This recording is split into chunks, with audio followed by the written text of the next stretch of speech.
دينا فلن يقبل منه وهو في الآخرة من الخاسرين. وقال النبي صلى الله تعالى عليه وسلم: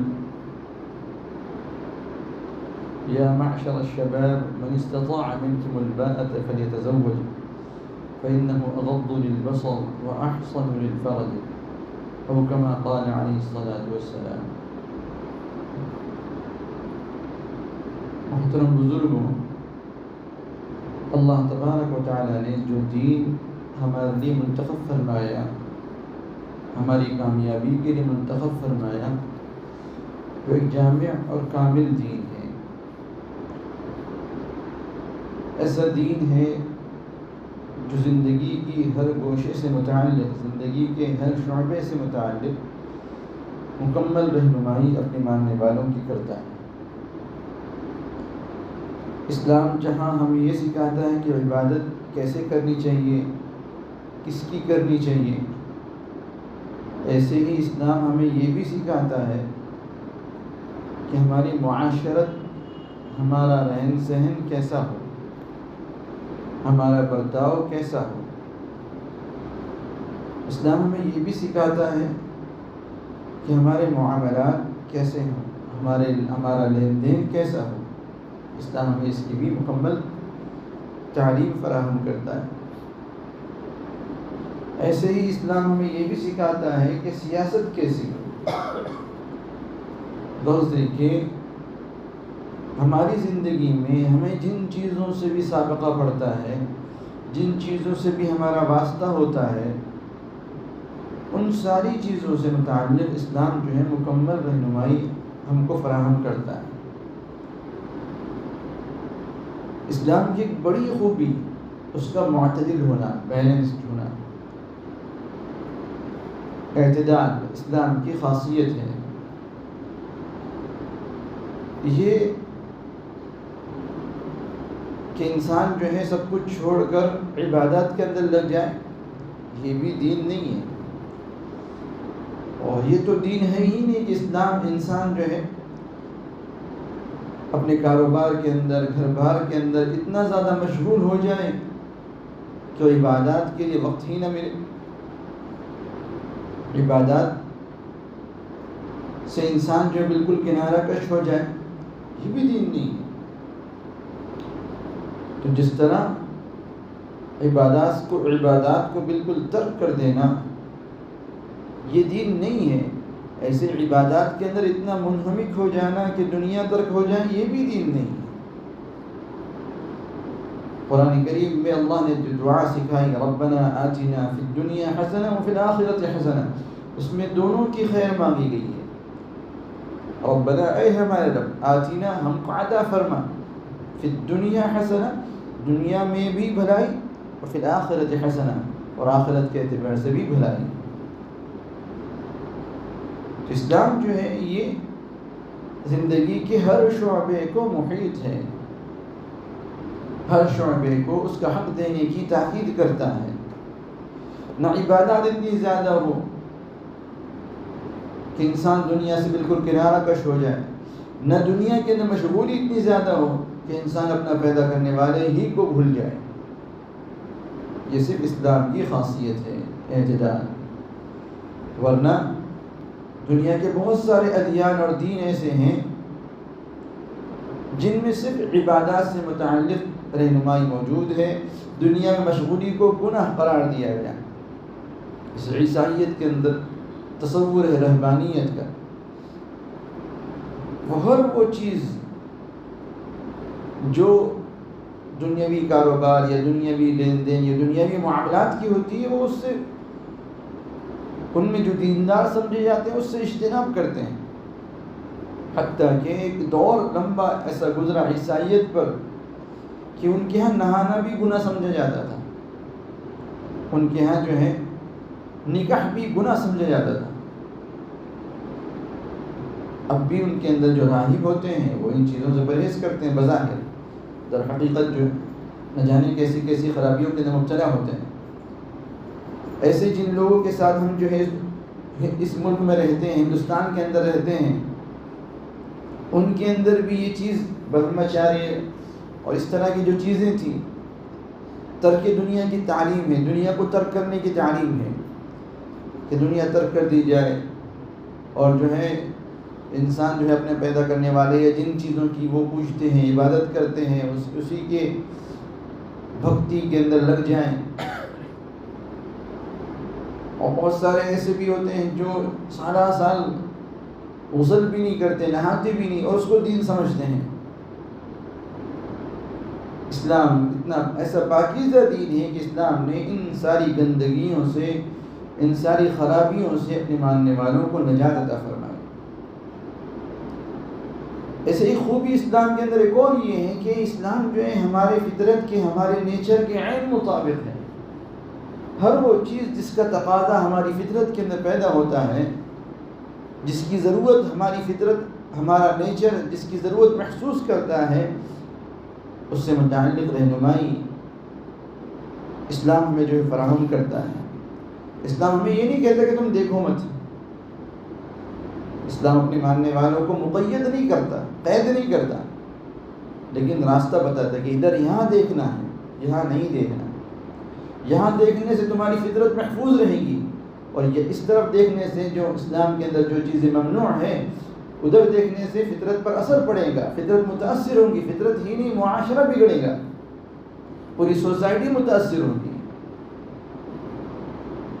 تو اسلام نے اپنے ماننے والوں کو مقید نہیں کیا، قید نہیں کیا، ایسا پابند نہیں بنایا کہ آپ اپنی فطری تقاضوں کو پورا نہیں کر سکتے. ایسا قید نہیں کیا کہ آپ اپنی فطری تقاضوں کو پورا نہیں کر سکتے، بلکہ اس کے حدود متعین کیے کہ یہاں دیکھ سکتے ہو، یہاں نہیں، یہ کر سکتے ہو، یہ نہیں، فلاں جگہ خواہش پوری کر سکتے ہو، فلاں جگہ نہیں. تو اسلام جو ہے یہ اسی وجہ سے اسلام کو دین فطرت کہا جاتا ہے. واحد دین دنیا کا جس میں انسانی فطرت کا خیال رکھا گیا ہے. اور کیوں نہ رکھا جاتا؟ کیونکہ یہ واحد دین ہے جو خالق کی طرف سے ہے، اللہ کی طرف سے ہے، جس نے سب کچھ کو بنایا اس ذات کی طرف سے ہے. اور جس نے سب کچھ کو بنایا وہ خوب واقف ہے اپنی مخلوق سے، وہ خوب واقف ہے اپنے بندوں سے، انسانوں سے، کہ انسانوں کے لیے کون سی چیزیں ضروری ہیں اور کون سی چیزیں انسانوں کے لیے غیر ضروری ہیں، کون سی چیزیں انسانوں کو اور انسانی معاشرے کو فائدہ پہنچانے والی ہے، اور کون سی چیزیں انسانی معاشرے کے لیے، انسانی سوسائٹی کے لیے نقصان دہ ہیں. اللہ تبارک و تعالیٰ خوب واقف ہے. اللہ فرماتے الا یعلم من خلق، کیا وہ ذات نہیں جانیں گی جو خالق ہے، جس نے پیدا کیا، کہ اس کو علم نہیں ہوگا؟ تو اللہ تبارک و تعالیٰ خوب واقف ہے، خوب جاننے والے ہیں. وہ ہم سے زیادہ ہمارے بارے میں جانتے ہیں، وہ ہماری ضروریات سے بھی واقف ہیں، ان چیزوں سے بھی واقف ہے جو ہمارے لیے مفید ہے، ان چیزوں سے بھی واقف ہے جو ہمارے لیے مضر ہیں، جو ہمارے لیے نقصان دہ ہیں. اس لیے جو دین خالق کی طرف سے ہے، جو دین پیدا کرنے والے کی طرف سے ہے، اس دین میں ان ساری چیزوں کا خیال رکھا گیا کہ وہی حکم دیے گئے جو انسانوں کے لیے مفید، ان چیزوں سے روکا گیا جو انسانوں کے لیے مضر. آپ دیکھتے جائیں اسلام کے اندر شراب منع ہے، شراب نہیں پی سکتے، شراب کی ممانعت ہے. اللہ تبارک و تعالیٰ نے قرآن کریم کے اندر شراب پینے سے منع فرمایا. اب دیکھیں شراب پینے کے اندر کتنے نقصانات ہیں. شراب کا اثر صرف شرابی پر نہیں پڑتا، بلکہ اس کا پورا گھر متاثر ہوتا ہے. پورا گھر نہیں، پورا محلہ، پورا معاشرہ اس سے متاثر ہوتا ہے. ایک چیز دیکھتے جائیں، جھوٹ سے منع کیا، کہا کہ جھوٹے کے قریب تو فرشتے، رحمت کے فرشتے تک نہیں آتے.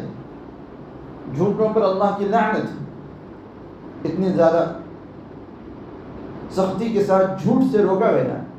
اب جھوٹ کے اندر کتنا بگاڑ، جھوٹ بولنے والے کا نقصان، جھوٹ کا نقصان بولنے والے کو تو ہوتا ہی ہے، اور نہ جانے کیسے کہ کتنے لوگ جو ہیں جھوٹ سے نقصان اٹھاتے ہیں. ایسے زنا سے منع کیا گیا، فرمایا لا تقربوا الزنا، زنا کے قریب بھی نہ جاؤ. زنا ایسا خطرناک مرض ہے ایسا خطرناک گناہ ہے جس کا اثر صرف زانی تک محدود نہیں رہتا، پورا معاشرہ بگڑتا ہے، نسلوں تک اس کا اثر جاتا ہے۔ اسلام نے زنا سے منع کیا۔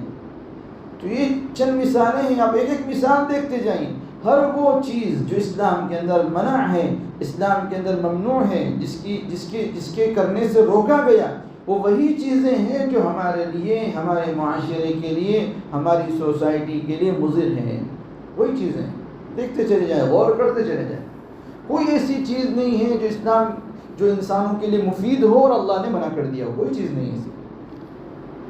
اللہ نے جن چیزوں سے منع کیا، جن چیزوں سے بھی روکا، جن چیزوں کو نہ کرنے کا حکم دیا، وہ وہی چیزیں ہیں جو ہمارے لیے مضر ہیں، جو ہمارے لیے نقصان دہ ہیں، ہمارے لیے، ہمارے معاشرے کے لیے، ہمارے نسلوں کے لیے، ہمارے گھر بار کے لیے جو چیزیں مضر ہیں، جو چیزیں نقصان دہ ہیں، ان سے جو ہے اسلام نے منع کیا۔ ایسے ہی جن چیزوں کو کرنے کا کہا، جن چیزوں کو حکم دیا، وہ وہی چیزیں ہیں جو ہمارے لیے مفید ہے، جو ہمارے لیے فائدہ مند ہے۔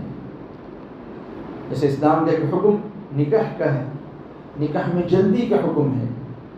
قرآن کریم کے اندر اللہ تبارک و تعالی نے نکاح کو اپنی قدرت کی نشانیوں میں سے ایک نشانی قرار دیا۔ نکاح کو اللہ تبارک و تعالی نے اپنی قدرت کی ایک نشانی قرار دیا۔ اللہ فرماتے ہیں وَمِنْ آيَاتِهِ أَنْ خَلَقَ لَكُم مِّنْ أَنفُسِكُمْ أَزْوَاجًا لِتَسْكُنُوا إِلَيْهَا وَجَعَلَ بَيْنَكُم مَّوَدَّةً وَرَحْمَةً۔ اللہ کی قدرت کی نشانیوں میں سے ایک نشانی یہ ہے کہ اس نے تمہارے لیے، تم ہی میں سے یعنی انسانوں میں سے بیویاں بنائیں، ازواج بنائیں، لِتَسْكُنُوا إِلَيْهَا تاکہ تم ان سے سکون حاصل کرو، وَجَعَلَ بَيْنَكُم مَّوَدَّةً وَرَحْمَةً اور تمہارے درمیان محبت کا اور رحمت کا اور مودت کا تعلق پیدا فرمایا۔ یہ اللہ کی قدرت کی نشانی ہے کہ جو دو لوگ ایک دوسرے کے لیے پوری طریقے سے اجنبی تھے، نکاح کے دو بول بولے جانے کے بعد وہ دنیا کا سب سے قریبی رشتہ بن جاتا ہے، ماں باپ سے زیادہ قریبی رشتہ، اتنا قریب کہ اللہ نے قرآن کریم میں فرمایا ہن لباس لکم وانتم لباس لہن، کہ بیویاں شوہروں کے لیے لباس اور شوہر بیوی کے لیے لباس ہے۔ لباس کا کام کیا ہوتا ہے؟ عیب کو چھپانا۔ جس طرح لباس زینت کا ذریعہ بنتا ہے، ایسے ہی لباس عیبوں کے چھپانے کا ذریعہ بھی بنتا ہے۔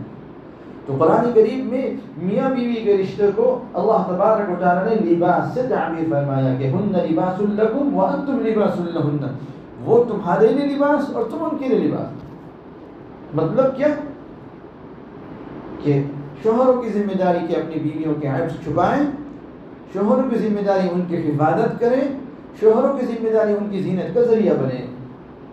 یہ لباس کا کام ہے۔ لباس بدن کی حفاظت بھی کرتا ہے، عیبوں کو بھی چھپاتا ہے اور زینت کا ذریعہ بھی بنتا ہے۔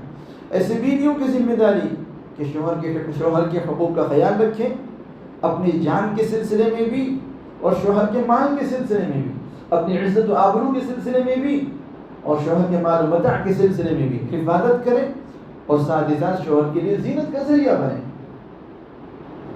قرآن کریم میں اللہ تبارک و تعالی نے میاں بیوی کے رشتے کو لباس سے تعبیر فرمایا، اور لباس انسان کے سب سے زیادہ قریب ہوتا ہے خارجی چیزوں میں سے، بیرونی چیزوں میں سے سب سے زیادہ قریب لباس ہوتا ہے۔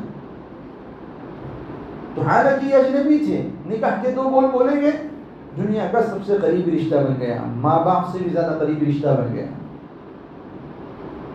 چونکہ نکاح کے اندر بے انتہا فائدے ہیں، نسل انسانی محفوظ رہتی ہے، انسان کی نگاہ جھکتی ہے، انسان کی عفت اور پاک دامنی کی حفاظت ہوتی ہے۔ اس لیے رسول کریم صلی اللہ علیہ وسلم نے نکاح کی بڑی ترغیب دی۔ آپ صلی اللہ علیہ وسلم کا ارشاد ہے یا معشر الشباب من استطاع منکم الباءة فلیتزوج، اے نوجوانوں کی جماعت، جو شخص تم میں سے زوجیت کے حقوق ادا کرنے کی استطاعت رکھتا ہو، طاقت رکھتا ہو، فلیتزوج، تو چاہیے کہ وہ نکاح کر لے، شادی کر لے۔ فإنه أغض للبصر، اس لیے کہ نکاح جو ہے وہ نگاہ کو زیادہ جھکانے والا ہے، وأحصن للفرج، اور شرمگاہ کی حفاظت کرنے والا ہے۔ اس حدیث میں رسول کریم صلی اللہ علیہ وسلم نے نکاح کے دو فائدے بیان فرمائے کہ نکاح کر لینے سے نگاہ جھک جاتی ہے، غلط نہیں پڑتی، غلط نہیں اٹھتی۔ ایک فائدہ تو یہ کہ نگاہ کی حفاظت ہو جاتی ہے، دوسرا فائدہ شرمگاہ کی حفاظت ہو جاتی ہے، غلط کاری سے انسان محفوظ رہتا ہے۔ جو گندگیاں آج ہمارے اطراف میں پائی جاتی ہیں، ہم سب واقف ہیں کیسی گندگیاں ہیں۔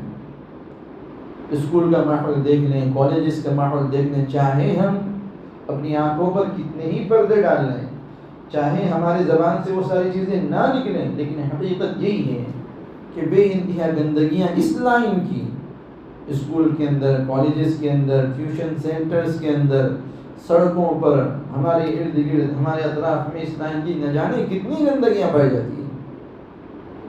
تو ان گندگیوں سے حفاظت کا ذریعہ کیا؟ نکاح میں جلدی کرنا، نکاح میں تعجیل۔ اسی وجہ سے اسلام نے نکاح کی کوئی عمر متعین نہیں کی، نکاح کی کوئی عمر متعین نہیں کی۔ نکاح کے قابل ہو جائے انسان، لڑکا ہو لڑکی ہو، نکاح کے قابل ہو گیا، اس لائق ہو گیا، اس کی باڈی اس لائق ہو گئی کہ وہ نکاح کر سکتا ہے، کر سکتی ہے، نکاح کر دینا چاہیے۔ اسلام نے عمر متعین نہیں کی، کیونکہ عمر اگر متعین کر دی جاتی تو بس اوقات ظلم ہوتا ہے۔ اگرچہ ہم ہندوستان کے اندر رہتے ہیں، یہاں کے قوانین کی پابندی ہماری پورا کرنا، پابندی کرنا ہماری ذمہ داری ہے، وہ الگ بات ہے، لیکن اسلام نے نکاح کے لیے کوئی عمر متعین نہیں کی۔ اس کی حکمت کیا ہے کہ بسا اوقات جو ہے انسان 18 سال سے بہت پہلے ہی، 12-13 سال کے اندر ہی اس کا بدن اس لائق ہو جاتا ہے، اس قابل ہو جاتا ہے کہ اس کا نکاح کیا جائے، اور اس کے بدن کے اندر سارے تقاضے پیدا ہونے لگتے ہیں جو نکاح کے ہیں۔ جیسے کسی انسان کو اگر بھوک لگے اور اس کے لیے حلال ذریعہ میسر نہ ہو کھانے کا، تو پھر وہ غلط راستے اختیار کرتا اپنا پیٹ بھرنے کے لیے۔ تو ایسی یہ بھی فطری چیز ہے۔ تو اگر پابند کر دیا جائے کہ ایک عمر تک آپ نکاح نہیں کر سکتے، حالانکہ بسا اوقات تقاضے 4-5 سال پہلے پیدا ہونا شروع ہو جاتے ہیں، تو پھر کیا ہوگا؟ انسان غلط ذرائع اختیار کرے گا، جیسے ہو رہا ہے۔ ان چیزوں کے اندر عام طور پر جو لوگ مبتلا ہیں وہ اسی عمر کے ہوتے ہیں، اسی عمر کے ہوتے ہیں، ٹین ایج کے ہی ہوتے ہیں، اور ہم اس کو معیوب سمجھتے ہیں، عیب سمجھتے ہیں۔ تو میرے بزرگوں، اگر ہم عمر کی ہی پابندی کرنا چاہتے ہیں تو پھر ہمارے لیے یہ بھی ضروری ہے یا تو نکاح جلدی کریں تاکہ ان ساری خرابیوں سے ہماری نسل محفوظ رہے، یا اگر نکاح جلدی نہیں کرتے تو ہمارا معاشرہ، ہمارا ماحول ایسا پاکیزہ بنا ہے کہ اس طرح کا خیال ذہن میں پیدا نہ ہونے پائے۔ دونوں چیزوں میں سے کوئی ایک چیز تو کرنا ضروری ہے، ورنہ ہم گنہگار ہوں گے۔ یا تو جیسے اسلام نے سکھایا، تعجیل کا حکم دیا، جلدی کا حکم دیا، وہ کر لیں۔ اگر نہیں کر سکتے ملکی قانون کی وجہ سے تو کم از کم اپنا معاشرہ، اپنا ماحول، اپنے بچوں کو ایسا ماحول مہیا کریں جو گندگی والا نہ ہو، جو اس طرح کی خرابی والا نہ ہو۔ لیکن ایسا ماحول مہیا کرنا بہت مشکل ہے، اسکول کالجز میں بھیجنا ہی پڑتا، بھیجتے ہی ہیں۔ تو پھر ان کی حفاظت، ان کی نگرانی، مکمل نگرانی ہماری ذمہ داری ہے۔ اگر ہم ان دونوں میں سے اگر کسی پر بھی عمل نہیں کریں گے، نہ ہم نکاح جلدی کرتے ہیں اپنی اولاد کا، نہ اپنی اولاد کو ایسا ماحول فراہم کرتے ہیں جو پاکیزہ ہو، جو مخرب اخلاق نہ ہو، اخلاق کو بگاڑنے والا نہ ہو، تو پھر میرے بزرگوں ہم بھی گناہ کے اندر مبتلا ہیں، ہم بھی گناہ کے اندر مبتلا ہیں۔ اگر ہماری اولاد، دیکھیے کوئی ضروری نہیں، عام طور پر ذہنوں میں ہوتا ہے کہ میں فلاں خاندان کا، میرا معاشرے میں فلاں مقام ہے، میری معاشرے میں یہ حیثیت ہے، میری اولاد تو غلط کر ہی نہیں سکتی، ہم اتنے اونچے خاندان کے ہیں اور ہم جو ہے فلاں، میرا فلاں مقام ہے معاشرے کے اندر، میری یہ حیثیت ہے، میری اولاد غلطی کر ہی نہیں سکتی۔ عام طور پر یہ خیال ذہنوں کے اندر ہوتا ہے، یہ شیطان کی طرف سے بڑا وسوسہ ہے۔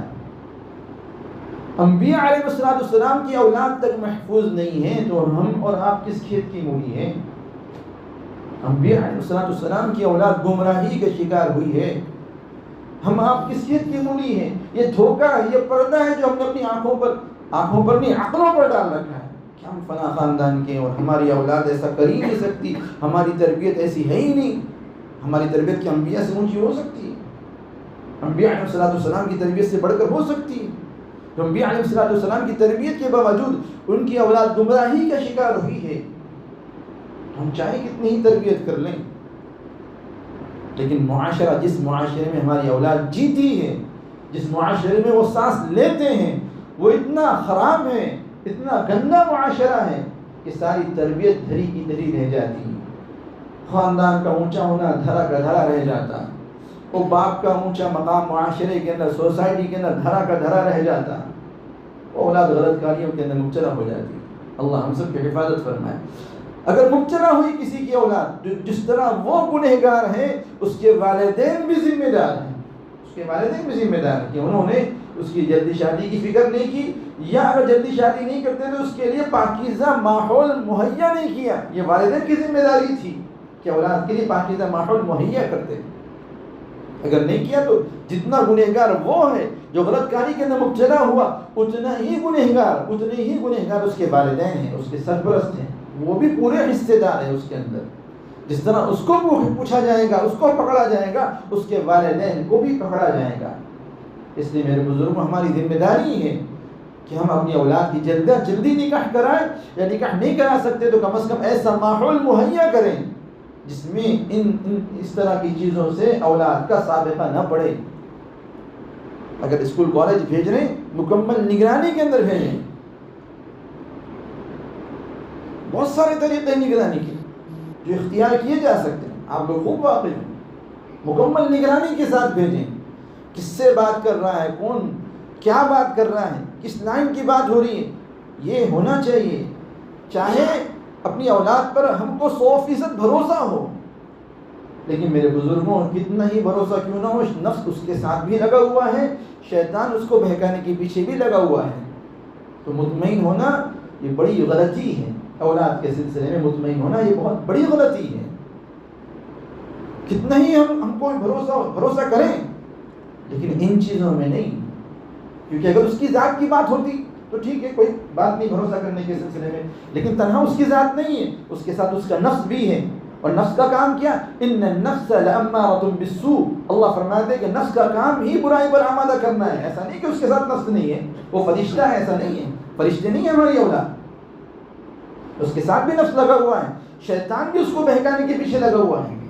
اس لیے اس سلسلے میں اطمینان اور مطمئن ہو کر بیٹھ جانا، اور ان چیزوں سے جو ہے اجتناب کرنا، نگرانی سے، حفاظت سے اجتناب کرنا، اور اس کو بھروسے کے خلاف سمجھنا، میرے بزرگوں یہ میری غلطی ہے، ہماری غلطی ہے.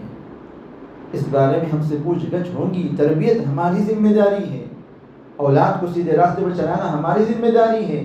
اس سلسلے میں ان کی نگرانی کرنا ہماری ذمہ داری ہے. آپ صلی اللہ علیہ وسلم کا ارشاد ہے کہ تم میں سے ہر شخص ذمہ دار ہے. وَكُلُّكُمْ مَسْئُولٌ عَنْ رَعِيَّتِهَا. اور ہر ایک سے اس کی ذمہ داری کے بارے میں سوال ہوگا. کل جہاں مجھ سے میرے نماز کے بارے میں سوال ہوگا، میری زکوٰۃ کے بارے میں سوال ہوگا، مجھ سے یہ سوال بھی ہوگا کہ میں نے اپنی اولاد کی تربیت کی کیا فکر کی، کیسے اس کے لیے ذرائع اختیار کیے. اگر اس میں کوتاہی ہوئی تو اس پر بھی میری پوچھ گچھ ہوگی. جیسے اگر مجھ سے نماز چھوٹتی ہے، مجھ سے پوچھ گچھ ہوگی. مجھ سے جھوٹ بول اگر میری زبان سے نکلتا ہے، اس کا مواخذہ ہوگا. تو اگر میں اپنی اولاد کی تربیت کی فکر نہیں کروں گا، اس کے لیے ذرائع اختیار نہیں کروں گا، تو اس پر بھی میرا مواخذہ ہوگا. ویسے ہی مواخذہ ہوگا جیسے ان چیزوں پر مواخذہ ہوگا. اس لیے اس غلط فہمی کے اندر نہ پڑیں کہ ہم فلاں خاندان سے ہیں اور ہم اتنے اونچے لوگ ہیں اور ہمارا معاشرہ میں اتنا بڑا مقام ہے، ہماری اولاد غلط کر ہی نہیں سکتی. یہ بہت بڑا دھوکہ ہے. اس غلط فہمی کے اندر نہیں پڑنا چاہیے. اس غلط فہمی کی وجہ سے نہ جانے کتنے نوجوان لڑکے لڑکیاں جو ہیں فساد کا اور بگاڑ کا شکار ہو چکی ہیں. تو اللہ کے لیے اس غلط فہمی سے نکلیں اور مکمل جو ہے نگرانی کریں، مکمل رہنمائی کریں، مکمل حفاظت. جس طرح اس کی ذات کو تکلیف